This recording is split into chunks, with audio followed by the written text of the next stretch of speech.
Sounds good. Thanks, Rob. And lawmakers on Capitol Hill say that too many call center jobs are being shipped overseas, and people should have the opportunity to speak to a customer service rep in the U.S. if they want. Our Washington correspondent, Ted Fioraliso, tells us about their plan.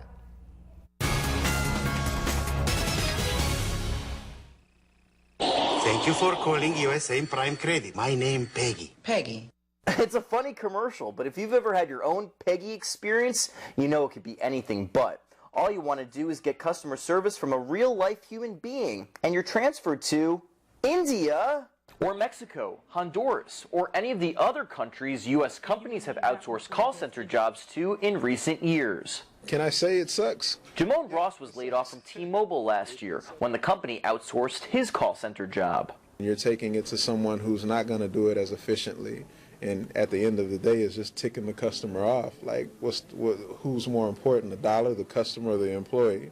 And it really seems like the dollar won. Some lawmakers on Capitol Hill agree with Ross, and they're working on a bill to help keep call center jobs in the U.S.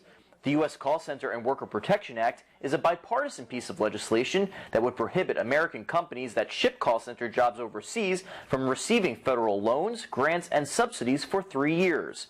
Pennsylvania Senator Bob Casey sponsored the bill. If you're going to send jobs overseas, you shouldn't be rewarded for doing it by getting tax breaks or other help. And there's more. Call takers would have to tell callers what country they're in, and callers would have the right to be transferred back to a U.S. call center. They're calling it Press 1 for America. Consumers are badly damaged by way of a loss of privacy or questions about the privacy of their records when these call center jobs are sent overseas. As for Ross, he's back in school, and he's thankful lawmakers are taking action to try to prevent what happened to him to others. Our economy needs the money, you know, our families need the money. If they're going to service American customers, then why don't they have American employees? It just makes sense. In Washington, I'm Ted Fioraliso.